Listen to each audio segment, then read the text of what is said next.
This is the Fantasy Football Unlimited podcast with your host, Kevin Murray. Welcome to the Fantasy Football Unlimited podcast. On this episode, it is my honor to welcome a very special guest, host of the award-winning Fantasy Footballers podcast. It's the one and only Andy Holloway. Welcome into the show, my man.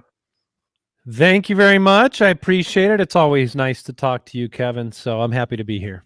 Always a pleasure. You guys have been so good to me over the years. It's always meant a ton to me. So I'm excited and thrilled to have you on.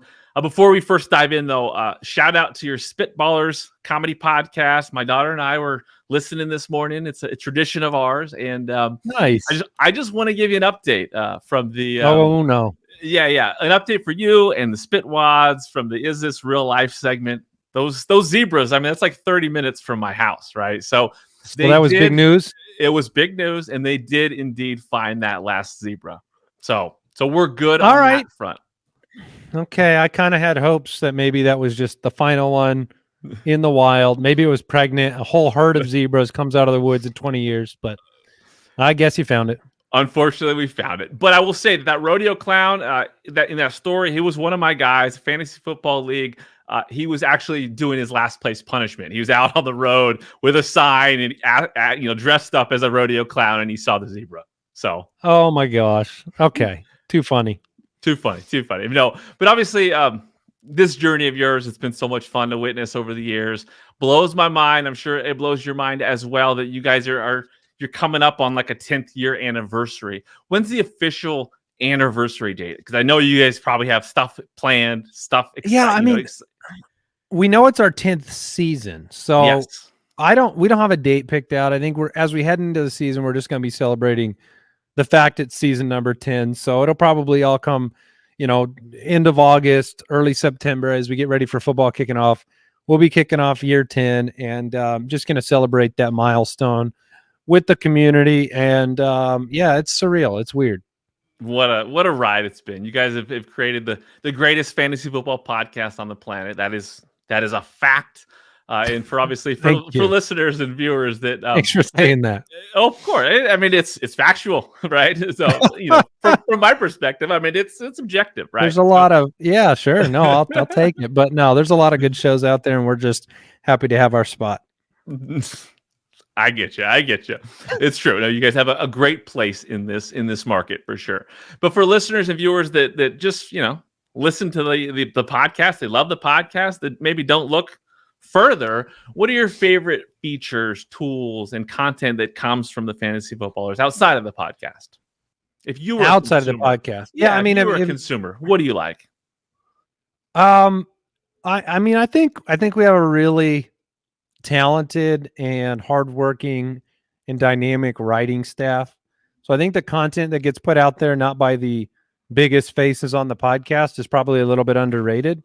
And so I think I would really appreciate that content and the level of effort that goes into it from our team, all the way from Kyle, who's the editor-in-chief, down to, every one of our writers that has put the time and effort into it. So I'd certainly bring that to mind. And, we put that whole team puts a lot of effort into the Ultimate Draft Kit. So that would be something on my list every year. But no, I think, I think the podcast is the center of everything. And if it was up for consideration, I'd probably choose that. But no, it's we just try to bring a lot of value, hopefully, to people all year long. Anything exciting in the UDK this year, different from previous seasons? Not a lot different, although, it's sometimes the devil's in the details. Like our draft analyzer, we spend a lot of time upgrading that every year in terms of how it determines, how well you drafted and the balance of your team. We're also, I think, upgrading the UDK app quite a bit in terms of getting premium content articles in there, which they haven't been in there in years past. But just trying to kind of fine tune the experience for people so that they can enjoy the product, that it's updated regularly, that it's, I think sometimes we can get distracted by putting extra, but not making the great stuff even better. So that's kind of the focus this year, make it a great experience, great product, regularly updated, and hopefully that delivers for people. And that's dropping soon, right? June 1st. June There it 1st, is. it will be available. Yes. Love it, love it. Well, let's rewind back a little bit to your childhood, growing up in the Arizona desert. What were your earliest memories of sports as a kid? Yeah, I mean, I have memories of listening to the Phoenix Suns on the radio, going to sleep at night, or my dad would put it on in the room as he'd put me to bed. I have, the Suns were the only team in town for a really long time in Arizona, so Al McCoy and the early years of the Suns, Kevin Johnson, Charles Barkley, all those days. Those are burned into my memory for sure. I played a lot of sports growing up, played basketball, played baseball. Didn't have a football team out here, so I rooted for the Dolphins and Dan Marino until the Cardinals moved into town. But yeah, I mean, just really positive memories around sports on every regard. I look back and I wanted to, like, I have old, or my mom probably has some old cassette tapes of me as a 6-7 year old pretending to call basketball games into a tape recorder. So the fact that I ended up being able to work in sports 30 years later, pretty surreal, pretty cool, but it's always been a positive memory situation for me, whether it's with extended family, playing, my dad, my family. It's always just been ingrained. I didn't know about the Dolphins thing. Is that something like do you have a slight, like a small place in your heart for the Dolphins still, or that you just wipe them out? No, a little bit. Okay. Yeah. In those early years before the Cardinals, they just never could get past the Bills. And Yeah. so that would be what I'd follow and root for every year, is them getting past the Bills. Bills would always knock them out. But yeah, a little bit of fondness towards them, having grown up. And I think I dressed up as Dan Marino for Halloween one time. So What's the worst loss that you can remember as a sports fan? that's not a tough. Well, yeah, it is kind of tough now. There's several. Arizona fans have a lot of them. It's definitely, I would say it's a tie between the 92-93 Suns that lost to the Bulls in Game 6 of the finals, which at that time I was like 10 years old, and so I was definitely crying. And then the Cardinals losing to the Steelers in the Super Bowl in 08. Yeah. I guess that was technically 09, the end of the 08 season. But that was brutal because I thought we were actually going to win the Super Bowl when Larry Fitzgerald scored with 2 minutes to go. And you can throw the Suns losing in the finals a couple years ago, or you could throw the Diamondbacks losing in the World Series this past year. So losing is it seems to be what we do in the big game. Someday it'll come. Someday ittle come. What's your That's the hope. Yeah. What's your favorite moment as a sports fan that you can remember? There are two of them. It's Diamondbacks World Series 01 over the Yankees, our only major championship in the Valley, and then the NFC title game, Kurt Warner and the Cardinals over the Eagles, which I was able to go to. Yeah. Those are definitely my favorite two. Yeah, those are pretty good. I can relate a lot to the Sonics chatter because once upon a time I had my Sonics before the Suns chatter before they stole my squad. I hate. Yeah, how are you dealing with that? Is terrible. that still brutal? It's still brutal. It's still as fresh as can be. Like, I mean, you think you're going to get one back? I do. I mean, I'm hoping so at some point. Yeah. I mean, I wish we could dial it back to the 90s because I mean, those were fun years. It was fun. You had Kevin Durant. Yeah, we did. It was, and he has a fond memory of being here. So I don't know if he's gonna, he'll probably retire in here. That's how it'll all work together. Yeah, that's how it'll full circle. So when did you discover fantasy sports? Like, when did you first encounter the game? Yeah, I have some vague recollections of my uncle who would play fantasy football. It was all pretty rudimentary, done I remember seeing it in the newspaper. You cut the thing out and submit your team. You call up a phone number to get scores. So I have some exposure to that. My first real journey into it was actually through a platform called Sandbox that used to run fantasy sports, and I did basketball on Sandbox. I don't know if you know that platform, but it was like one of those original fantasy sports platforms early online. And so a lot of fantasy basketball. Kind of drove my parents crazy because I'd check box scores so often all through the night. I love it. So what was it at first that got you hooked with fantasy? And what now, Like, having played for so Yeah. long, what do you love most about the experience? I mean, I think there's 1,000 answers for that question. I think for why people play. For me and my personality, I think there was something to the like healthy grind of it where there's always something to do. So you're either checking scores or you're fine tuning a roster or you're, you know, looking for the waiver wire or tweaking for a lineup. Like it just felt so active all the time. And the fact that I'm sure it's part of what captures people in sports betting and stuff, but that's what was there for the fantasy universe for me was there's always a refresh of the box score. There's always something happening, bragging rights, competitive nature, playing with friends, um, you know, pretending like you're the king of the world. All of that stuff is pretty fun. And that's the coolest thing. I mean, that's my favorite thing about the Fantasy Footballers podcast is that you like so much of the foundation is that league experience, right? That's my thing. That's Mhm. what I love so much about the game. It's that competition, the trash talk, Definitely. the celebrations. Your league of record, obviously, you don't even play for money, right? Like it's all about No, pride, which is so cool, right? bragging rights, pride, and rubbing it in for 364 days till the next one. what's your all-time favorite memory from the league of record? Wow. Man, I mean, last year was up there because I finally won another title. It'd been a while. I had a couple in League of Record and then a pretty long dry spell with, I think, 3 or 4 losses in championship games. And then last year, for those that followed the show, my brother-in-law became an arch villain. He worked me out of a trade and bamboozled me. And so it became a rivalry and defeating him in the playoffs, winning the title. It's up there. I've got memories around players. I had a great year where I traded Donnie Avery at the trade deadline to get D'Angelo Williams before he went on a running back 1 tear that led me to a title. Got good memories of Todd Gurley back-to-back years in dynasty leagues. Arian Foster, fun player, snagging Kurt Warner off the waiver wires after I watched him in a preseason game moments before Jason. So, it's all those like Jason and I had a playoff matchup that we watched from Disneyland one year in an ESPN bar where, winner takes all. So it's all those fun moments that really stand out to me as, you start to love players long-term.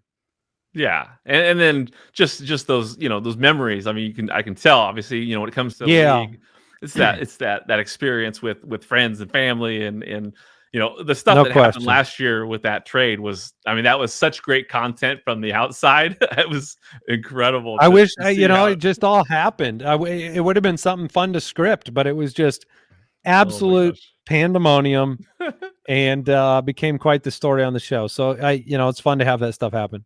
Yeah, and it's authentic stuff. The way you guys share, from the out, consumers getting into that league, they Oh appreciate yeah. everything you're doing, right? And kind of seeing what's going on. Like my favorite thing was what Jason did after winning just recently, a couple years ago, right? With you come into the championship banners and the yard, Insane. oh my gosh! I mean that Yeah, to he me had that's he had that's the Marilyn everything. Monroe sing along Oh, singer come in middle of the draft and sing him a song. It was funny. I mean, It was really good. that's what it's about. That's what it's about. Do you guys have like favorite traditions, or do you have traditions that you love the most in your league and in the league of record? Well, draft day is our favorite. I mean, draft day is a blast. You see people that come in from out of state, eat food, do the draft. This year we're going to do it on kickoff Thursday for the first time so we can Okay. do the draft, plug in the lineups, and watch the game together, which I'm really looking forward to. We have the water bets, so the loser from the year before gets a bunch of water dumped on him in a big, heavy sweater and has to draft soaking wet. That's always an enjoyable time. It's just goofy camaraderie stuff that are highlights of that every year. All the good stuff. Yeah, there's so many ways to make leagues fun. When it comes to like last place punishments, is there something out there that is your favorite last place punishment that you would say? I mean, that is ours. The water bets Yeah, is our that's last right. place Yeah, punishment of where course. you put on the sweater and you get watered and it's quite embarrassing. I've seen some of the funny stuff out there. I think we did. I'm trying to remember if we added something to one of our leagues where you get to name the last place team, like the winner names the last place team. Yeah. I've seen some of that stuff. I mean, I've seen punishments go over the line too. So, but no, I mean, I think anything where ridicule is prominent is always enjoyable. Then your water bets, your water bets, the wheel of water. I mean, it's such a good thing that you guys came up with so long ago, right? So it's been a while. Fun stuff. I love it. Who is your biggest rival in fantasy? Like, is it now your brother-in-law? Like, who's the one person that you can't lose to now? I don't like losing to him. That's for sure. Luckily, it rarely happens. Jason has been the rival for the last 15 years because we share a division and with my brother-in-law. So it's always like, if he wins, it hurts me. If I win, it hurts him. If we play each other, it's do or die. We did a realignment of the divisions for the first time in 15 years. So we're not in divisions anymore. So I'm leaving the door open for that rivalry, but all three of us at this table are definitely always vying for position in terms of who we think is the best. So that rivalry takes the cake. Makes sense. What are your favorite settings in fantasy? Like, what do you love to play the most when it comes to settings or formats? Yeah, I mean, I like keeper leagues so that there's an off-season component with trading. I like keepers the most versus dynasty because you still get a draft day that is really exciting and like pretty much a full draft. So 2-3 keepers. We play half PPR, no kickers, extra flex in there. That's kind of the base level, and I'm fine with that. I think, some people want to have like a bunch of tweaks and weird rules, and more power to you if you want to do that. But that's about where I settle in. I like having the keeper aspect with a draft day, so you have year-round trades. Nice. Now share with the listeners, viewers, your unique keeper format. Yeah, we do it. We do it where a lot of leagues will have like 3 keepers per team. We did that for a while. We changed it to a new format to make the draft more exciting, which was you name a franchise player on your roster. That player's locked and guaranteed on your team at a certain position. So just to give a hypothetical, maybe I'll lock in Christian McCaffrey. Then you get to choose 3 other players from your roster and put them into a keeper lottery. And this adds an extra draft or an extra day for the league to get on Zoom or get in person. And those 3 players that go into your lottery, they can't match the position of the franchise player. And then they all go into a hat, basically, and 2/3 of them get pulled out, get put back on your team, and 1 goes back into the draft at random. So it's a fun gamesmanship situation where, maybe I had McCaffrey and Breece Hall last year. And so I don't want to franchise McCaffrey because I want to put them both in the lottery, and maybe I get them both, but maybe one goes back to the draft. So it adds some really good players back to the draft, makes that day exciting when we do our keeper lottery every single year, where you're rooting for, oh, please, these 2 come back to me and this guy go. And so that's kind of our twist on the whole situation. But it's been fun. I love it. Now let's rewind back a little bit. Again, going back to high school, right? You were officially Jason's first employee. Is this right? Like, you did some web stuff, and he's hustling in high school. Yeah, is this correct? Yeah, he was. Well, he's a couple years older than me, but was somehow in a freshman Spanish class. That's the only reason I met him. Was he was a couple years behind on freshman Spanish. So we met. We played fantasy basketball together. He had a web design company at the time. He decided to subcontract me for pennies, and I would go do all the work for him. And so, we were been working together ever since high school, really doing web development, game development, and then we transitioned into this about 10 years ago. Unreal. So so Broken Bulb Studios, you guys were doing like gaming stuff, Facebook game stuff. When you came on as COO, did he like have to recruit you? Were you guys well connected at that time, we fell out of contact for a couple years after high school once he graduated and left, like just hello here and there on MySpace and stuff. And then I had been running a web company. It was kind of drying up. And so somehow we ended up talking, or I ran into him, and he was just starting up an office for the game company, which at the time was actually doing MySpace backgrounds and graphics. Okay. And it was like, oh, I could pick up some contract work. And I started working for him from home. Then they opened the office up, and it just kind of grew from there. It was a small company that ended up being about 25, 30 people. and just developed into the role that I had there. And that's where we met Mike, and things got built out of that. So it's also where we talked and played a lot of fantasy football, and where I played my first fantasy football league. So it was just one of those things that just the relationship stayed, and it worked out in good timing. And I'm sure, obviously that experience taught you guys a ton of lessons about business and everything like that too, right? So obviously when that had its run, and you guys pivoted, towards the podcast, you did first kind of dive to, consider doing some real estate. Do you ever wonder where that real estate career would have taken you? Would you guys have taken over the valley by this point? I'm so happy it didn't have to happen, because I have no idea what would have happened. I thought I would have hoped we'd be successful, but it was a totally different domain. And luckily we didn't have to do it. So yeah, it was one of those things where we didn't think we could make money podcasting, but who knew? Who knew? So what was it that gave you guys the belief that you had a shot at this podcast venture? It was just the response of the listenership early on. I mean, we launched things and people responded positively very quickly, and we would be sitting there in real estate class, Jason and I, and we'd be refreshing download numbers, and we saw things growing, and we knew that if we wanted to give it a real shot, we had to, double down, so to speak, and just commit, 24/7 to the business for a certain amount of time, and see if it could validate what we believed, which is that it had legs and had the potential to grow. And thankfully it did. And obviously you started in the off season, and by the time that season rolled around, like there was a product there that you really wanted to continue with. I guess that's the story, right? Yeah. That was it. We spun it up in the off season, figured out how to talk to one another. And people really enjoyed having year-round content. It's amazing. You guys have been so intentional with every aspect of the business, from the beginning, it seems, every step of the way. Where did the entrepreneurial spirit come from for you? Like, growing up, has that always been a thing for you? For the most part, I mean, I just felt like that I liked making, building projects, having the web design background. I worked a lot in advertising and creating websites and advertising them, and like just having that one-to-one control over your own destiny sort of thing, where if I work harder, then it directly reflects in how much money I make, or the idea of independence and being able to do things on my own time.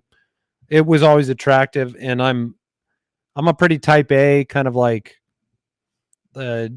thinker type of guy who just spends a lot of time ruminating on stuff. So I'm sure that played a part in just being driven to keep going and going and going and innovating or changing, or iterating is a better word, not innovating, but iterating on what I'm doing. And it's interesting. I mean, it's not like I didn't have other jobs where I worked for people. It's just, even when I had those jobs, I was always spinning something up on the side. I love it. I love it. How often do you guys reminisce about the time in the upstairs bedroom, like memories from that? I have like, I think it's Google Photos will send me the little like memory notifications and stuff. So those will pop up from time to time of pictures of the upstairs bedroom or stuff like that. And we definitely try to be, have a few moments here and there to say, oh my gosh, look at the stuff we were wearing back then, or look how goofy we looked, or we'll listen to an old show and be like, Jason's voice is completely different. But no, it's a lot to be thankful for, and really weird to be 10 years in, but it's a cool ride. Yeah, 10th season is just amazing. I can remember I was, in the gym one day, and it was the off season. I'm like, what's looking at some fantasy football content. I found you guys, and ever since, just huge fan. So pretty amazing. Again, what a journey, 10 years. If you could go back, to the upstairs bedroom and talk to Andy, Mike, and Jason, is there any advice you would give them, or anything you would say to them at this time? I've been asked this question so many times, and I feel embarrassed to not have a good answer. I think we were just in the thick of things, and certainly didn't do everything right, but I don't really have any like wish I had done something different type of moments. Like I look at that kind of like formative, like where you make mistakes and you do things this way or that way, or you know, we didn't get really discouraged. We didn't have a time period where we were like, oh no, we're not going to make it. So I think it's a testament to having people you trust to make decisions with, because I think we probably would have made some bad decisions, but then we would be, the checks and balances of having two other people and the experience we had working together really helped us make, I think, better decisions, say no to things that we didn't need to do, yes to good things, build relationships. So, maybe you go back and tell yourself, don't read the YouTube comments or something like that, Yeah. and keep that stuff out of your head. But pretty happy with the road traveled. Yeah, I mean, it makes sense. Obviously, every challenge you faced, I'm sure you just essentially adapt and learn along the way. So without those Yeah. challenges, you wouldn't be where you're at today. So good answer, I think. So when it comes to just what's most rewarding about this whole journey and experience, what would you say that is?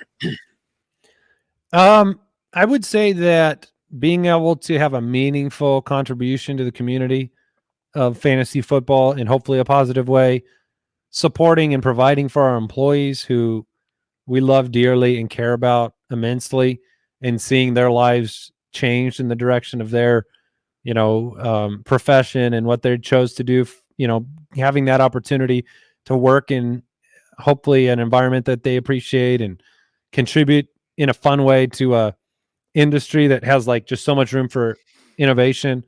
Those are the most rewarding things to me. Having, a couple of partners here that understand family and, prioritizing the important things and letting the dumb stuff go away. All of that adds to that, what makes, my day-to-day satisfying. Sure, no, that makes sense. You guys obviously have reached a point where the fantasy footballers brand can do a million different things with it. How do you go about determining like the direction of the company and obviously unlimited opportunities you have? Like, how do you stay like focused on one goal?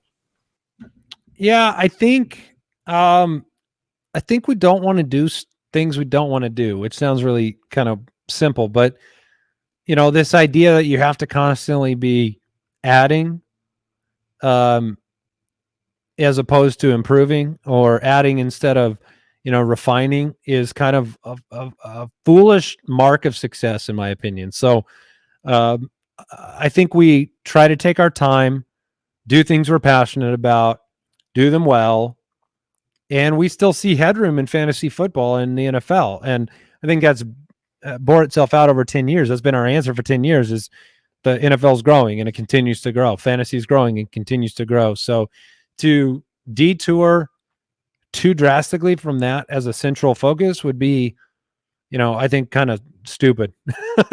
So to put it bluntly, I just think it would be dumb.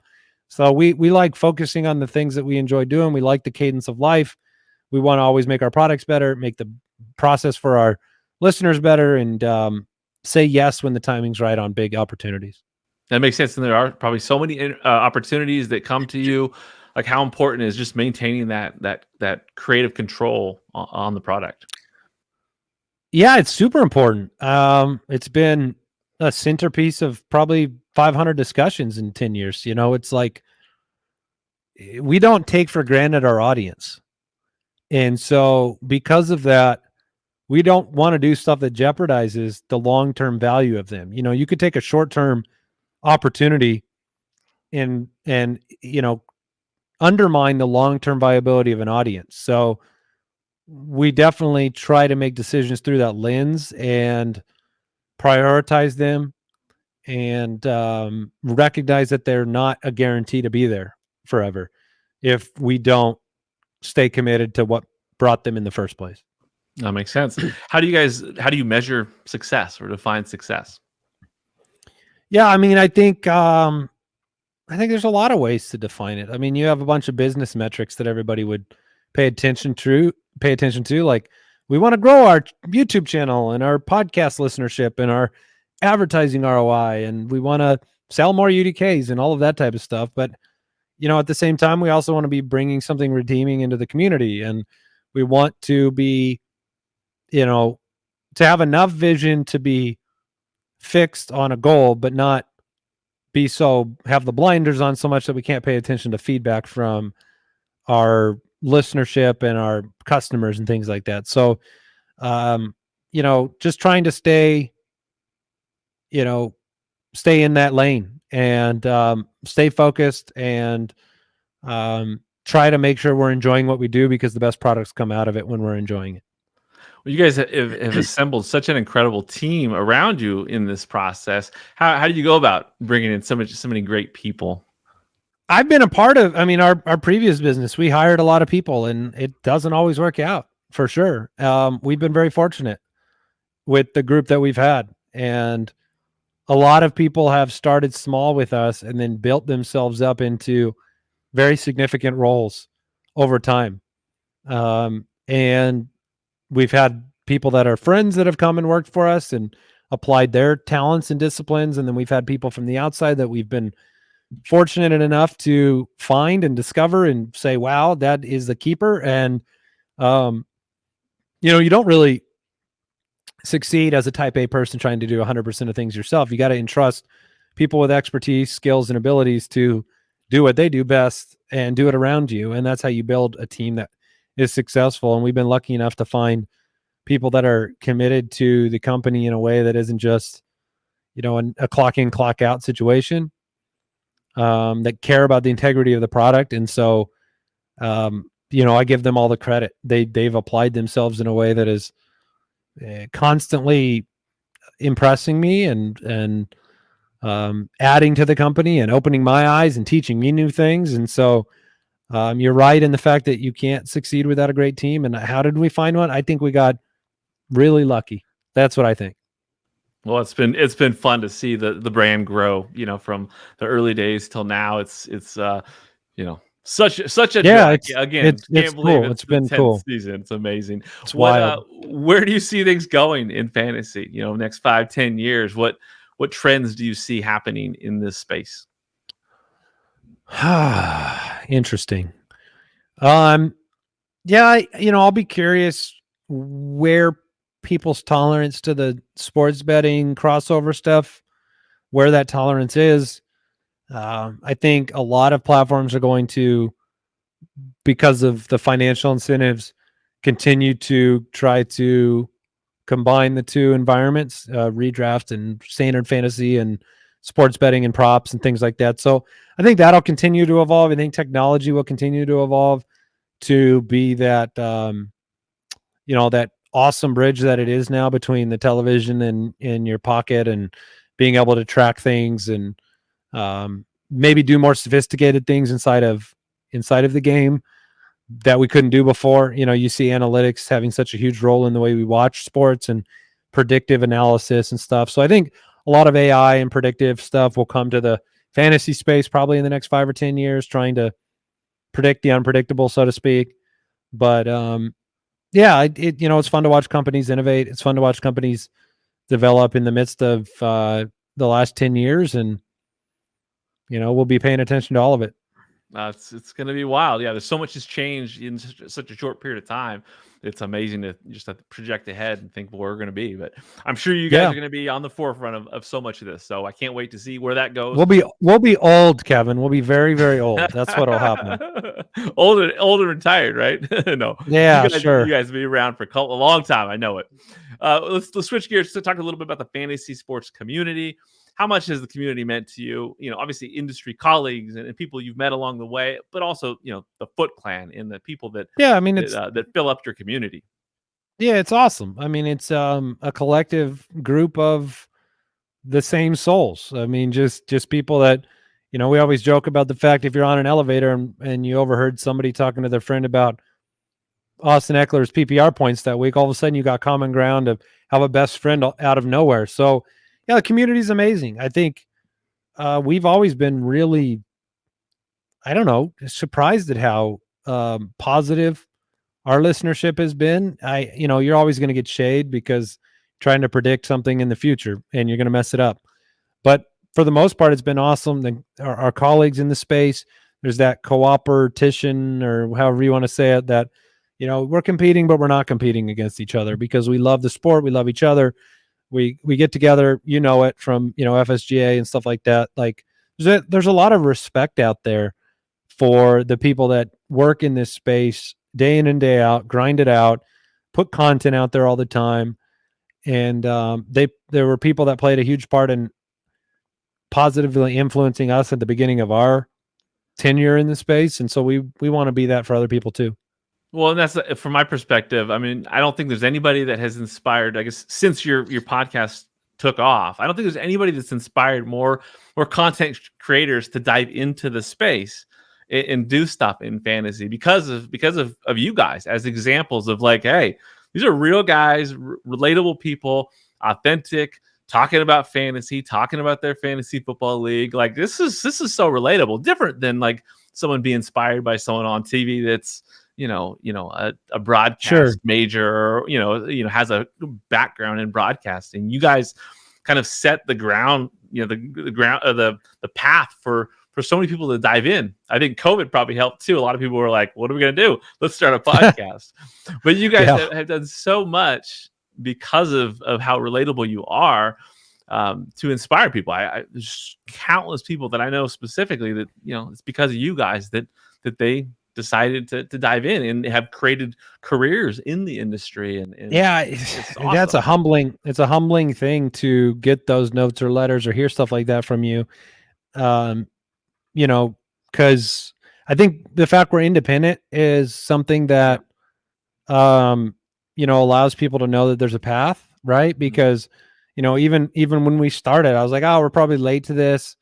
It's the big companies of CBS and ESPN and stuff like that are having success. And so, we're probably behind the 8 ball. So if that can serve as a little bit of motivation that we had success, that somebody else can do it and be independent and just find a niche. I think there's a lot of people in the industry that have been inspirations to us too, that are doing it right now, like JJ Zacharyson and, Matt Harmon, who carved his niche out and is close friends with us, and countless others, that have just put a lot of passion into what they do, and it comes through. And, for us, it's just authenticity, and people liked it for some reason.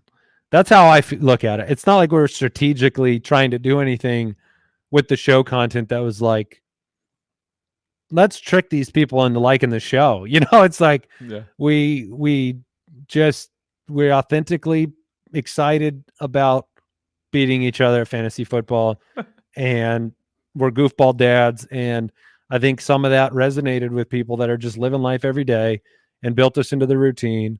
And I'm thankful for that. Like, it's super humbling to have that opportunity to, be a small positive part of somebody's day. And I'm really thankful for that.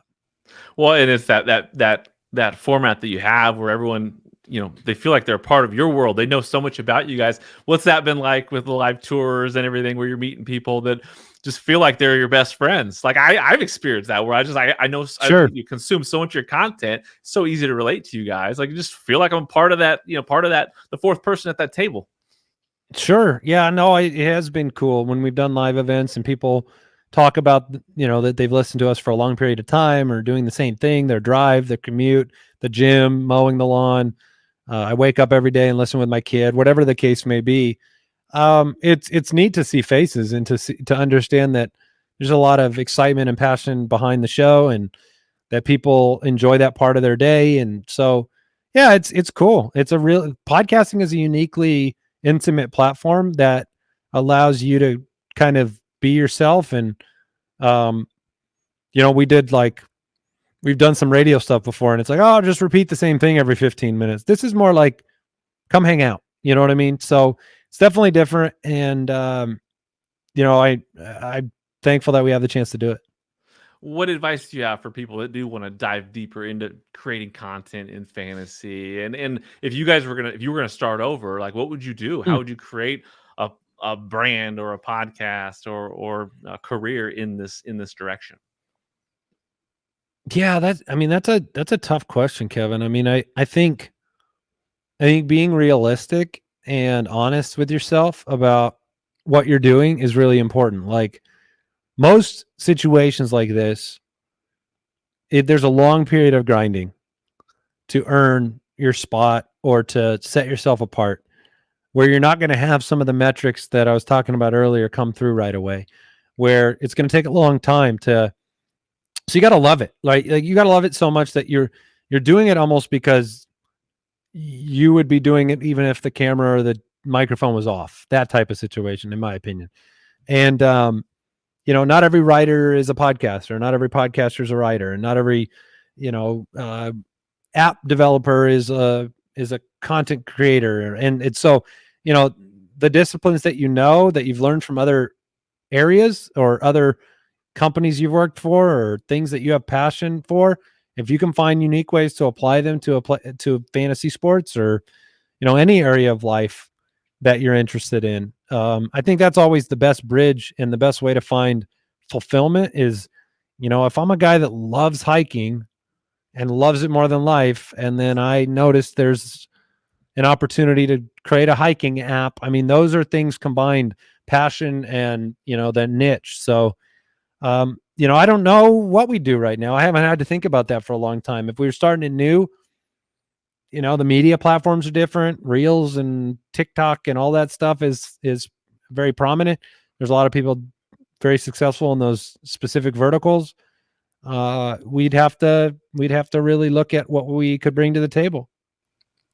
What have been your favorite memories and experiences? You've had so many surreal experiences. I'm thinking like iHeartRadio. You get an award from Mike Tyson and Mario Lopez, or going to the Super Bowl and the live events, and Rich Eisen show. I mean, there's so many things you guys have experienced. What are your top moments and memories? I think when we did our first live tour and experiencing in person, the like fandom of people, like we're like, this doesn't make sense. Like, this is a podcast, we're in a room and there's not a lot of people here. So you don't put faces to the numbers that you see. So that was super surreal, humbling, cool, emotional to see people that first show. That's a highlight moment. iHeart was really cool, really validating and fun. And, you can't help but feel out of place in situations like that. But it was really cool. I mean, seeing, certain people that work for us be able to leave jobs they hated and come here and do something that they love. Seeing people grow as people within the company. So, I think a lot of special memories. I mean, you could rattle off a bunch of things that have happened, but those are the ones that kind of stick out. For sure. How surreal was that interview with Kurt Warner for you? That was really cool because Kurt's my favorite. Like, he's my all-time favorite. And so, we've had a lot of guests and fun people to talk to, but getting to turn into a fan again to a degree and just be like, this is the guy I grew up watching that I absolutely loved. And then having him on the show, he was so gracious to come on. And that was definitely a banner moment for me personally. I love it. Talk to me about the NFL Plus post-draft show. You guys recently had that experience. What brought that together? And yeah, that was a unique opportunity to work with them. And we've done some stuff with the NFL over the last few years and had a chance to be in there to the NFL Network studios a couple times and just build that relationship up with the league. There's some really good people over there. And it was just a cool opportunity to bring a different take on the NFL draft. And we had a lot of fun reacting live to what was going on, and look forward to doing some more live stuff like that again, whether with them or elsewhere. Love it. How about other experiences kind of outside of it? I mean, you authored a book, right? The Football Family. Talk to me about that experience. Yeah, no, that book, I've always had like an interest in writing, and being a dad of 3 kids, it was just as natural. Is there a way to kind of express the positivity of sports like we talked about at the beginning of the interview? All of the memories that I have of what sports adds to a family, they were about bringing people together. And so, I've got a lot of memories as a kid of having sports events, and that would be the times I'd see my grandparents that came to watch, or my aunt and uncle. Like, it brought people together. And so that book is just about, growing up with the positivity of sports and the analogy of the good things that you learn in sports and how they apply to life, And the fact that, you win, you lose, you have ups, you have downs, you have opportunities to grow. That's what sports represents to me. It's not, a dad hiding in the basement, with his buddies watching a game, trying to win money. It's, oh my gosh, the game's on, hop on my lap. Let's watch the D-backs. And then let's go out in the backyard and pretend we're pro players. Like that's kind of the heart behind it. And so, I had the privilege of being able to work with a great illustrator and kind of build that book out with a great publisher. So it was just kind of a lifelong dream that I was lucky enough to do.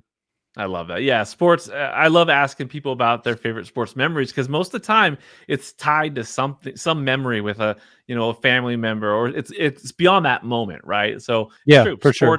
Sports at its best can be truly special, and as a family, there's no better way to consume it, from my perspective. So I love that you did that. It's pretty cool. Do you have any other like projects in the future that you want to do, things that you want to pursue down the road? Anything unique like that? Maybe. I love it. We got some stuff that we think about for sure. Okay. When the timing is right, but nothing I'm going to throw out there on your show right now. Sounds good. We'll see. The fact next time. Yeah. I don't know. I mean, we may do some more writing at some point in time, or maybe not. I don't know. We'll see. We'll find out. Let's dive into some Q&A, some rapid fire questions. Questions can be rapid fire. The answers don't have to be, but if you want to fire off rapid answers, totally fine. What do you enjoy most about this career that you've created? Enjoying coming to work every day and working with cool people. What's your favorite random domain that you've purchased over the years? Groinindex.com. Yeah, Growing Index. Yeah, that was a good one. Okay, one stays, one goes. Pickleball or ice cream? I guess one makes you healthy and one makes you fat. So I'll keep pickleball. Keeping pickleball. So tell me about this fantasy footballer storage facility / like pickleball court. Tell me about it, this thing that's come about, because it's pretty phenomenal. We rented a warehouse space about a mile from our main studio and converted it into an indoor pickleball court. Because in Arizona, in the summer, we kept getting bad at pickleball because we wouldn't go play because it was boiling hot. And then we get good in the winter, and then we'd get bad in the summer. So we finally decided, hey, this is a cool perk for all the employees. Let's rent this out, get that camaraderie going, get all the benefits of sports. And so down the street, we've got a Ballers. We call it the Pickle Palace. Is the Pickle Palace well air conditioned? I mean, is it pretty? It is now. It did not start air conditioned. Okay. It started evaporative cooled, and that lasted about 2 weeks, and we air conditioned it. I love it. So back to ice cream. What is the best flavor of ice cream? Cookies and cream. Oh yeah, yes, for Thank sure. You. Okay, 100%, good. 100%. What would mean more to you, an NBA championship from the Suns or a Cardinals Super Bowl victory? They're very close, but it's the Suns. Been a fan for longer. Yeah, they've been in the Valley for longer, and so I will go with the Phoenix Suns. I think that makes sense. This is what I would expect you to say. Yeah, Again, that. The Cardinals. A lot of us. I was going to say Jordan. He did. A lot of us. Sonics, he ruined a lot of Suns, us. The Jazz. I mean, a lot of people. I mean, I love Jordan, but we had some fun times in basketball back in the day, and so it's hard not to put that on the forefront, especially since you're used to the Cardinals losing. Yep. So it's I get it. It's tough. Yeah. What are your favorite hobbies and activities outside of fantasy sports, pickleball, and ice cream? Oh gosh, so take away all my hobbies and I have to pick some new ones. No, I mean, obviously, I think being a dad, doing stuff with the kids, trying to, take part in the things they're interested in. Like my oldest son has gotten super into like dirt biking, and that's like not something a normal 40-year-old takes up for the first time. So we've been doing some dirt biking, and he's into mechanical stuff now. So just trying to like go along for the ride and not fall off the bike is pretty fun. But yeah, the kids, they dominate a lot of the time. Certainly enjoy hanging out with the wife, and whether that's going to eat some good food or watching a movie or TV together. And, we get up north here in the Valley and get up to the to the cabin, and I like working outside and doing, pretending I'm on an episode of Yellowstone for a couple days before I come back. So that encapsulates it. Makes sense. You got to get away from that desert because it can get. I like video pretty games darn too. hot. That would be Right. it. I like some video games still. So. What's your all-time favorite video game? All-time favorite video game is probably Super Mario World. Okay. Going way back, and then in like more recent years, probably Rocket League. Okay. How about sports video game? King Griffey Jr. Baseball, NBA Hang Time, I love that. and NFL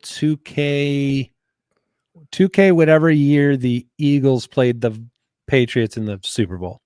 I love it. I played, which is like Madden with you 2K7 once. or something. Yeah, we did. We played. Yeah. It did not end well. It did not end well, but it was fun. It's still fun. What's your all-time favorite TV show? Seinfeld. Okay, yeah, I knew that one. How about an all-time favorite movie? Braveheart. Nice. How about an all-time favorite sports movie?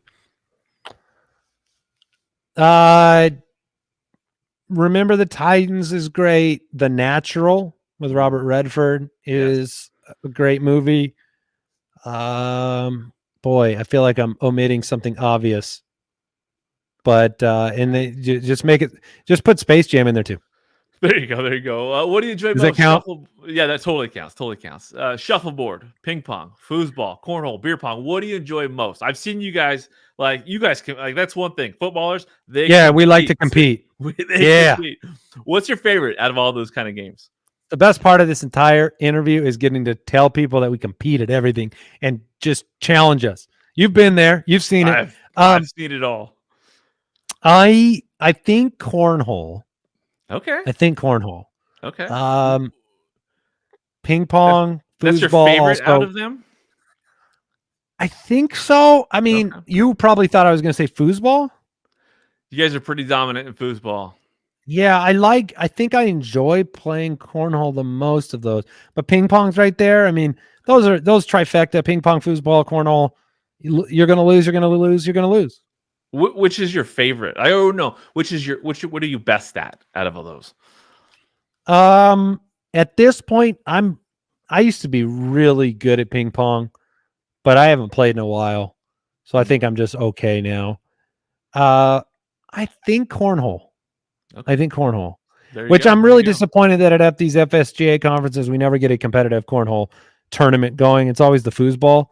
I want the cornhole to happen because I would also like to win there. It's there. We just need it's to right make it there. happen. I know. Yeah. All right, I'll see what I can do.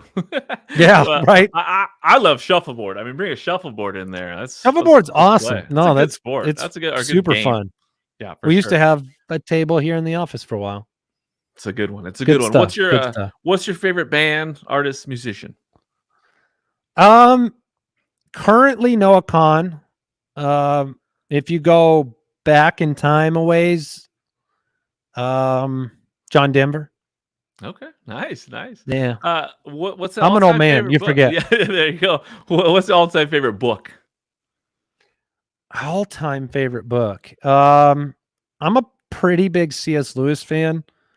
So Mere Christianity and the Screwtape Letters, Great Divorce, all the Narnia books were always like, those are all like ingrained in me in terms of just like literature that I've absolutely loved and will go back to over and over again. So I guess I'll say those. There you go. What's on your vacation bucket list at this time? I think an Alaskan cruise would be cool. Yeah. I've never done anything up in the north like that. Maybe something in the Bahamas would be cool. Last year we crossed off Hawaii for the first time. You knew that. But that was 40 years in the making. So that was a blast. Nice. I think Hawaii's still on the bucket list to just go back, Yeah, I mean, you can definitely go back to Hawaii for sure. It's a lot easier, getting out there than it is getting to the Caribbean. But I just went to Turks and Caicos a couple weeks ago again. And well reviewed. I will tell you, it's the best. Yeah, we'll talk about that one. Oh, yeah, I was gonna say you got beaches. Yeah, beaches, Turks and Caicos. Like, take the family. It's the best. It is the best. Well, we'll talk. We'll have to talk. You'll have to hook me up with all the recommendations. My wife has everything in line. Type A, like Okay. you. All So right. she's got you covered. I'll buy the PDF from her. There you go. What's the best piece of advice you've ever received?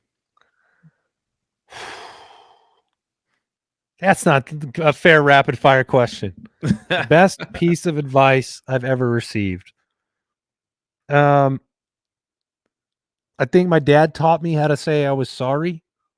Even I think as a dad, saying sorry to your kid taught me a lot, that you could be humble enough to do that even when you're the big strong man. So I think that was really valuable. So I'll go with that. That's wonderful. I love that. Gratitude. What are you most grateful for at this time? I'm blessed with the family that I have. I'm very thankful for the health of my children and my wife. So I think that's at the tippy top of the list, is just thankful for the time that we have, because you don't know what you got. So For sure. there you go. There you go. Now, what's your why? What's the fantasy footballer's why, and what is Andy Holloway's why?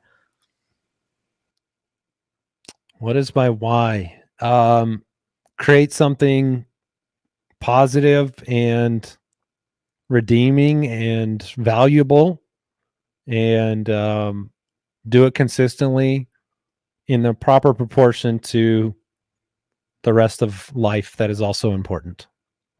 It's beautiful. It's beautiful. I mean, great answer. These are heavy, like, podcast long questions. So I'm giving you the best I got. I'm getting it. I appreciate it so much.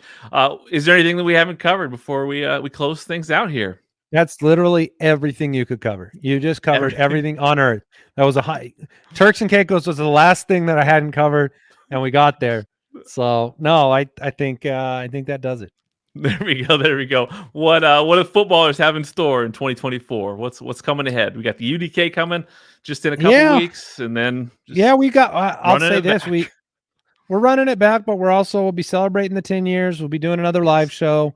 We will be completely transforming our membership, like our Foot Clan membership, so that it's way easier to use. Single membership for everything that you want.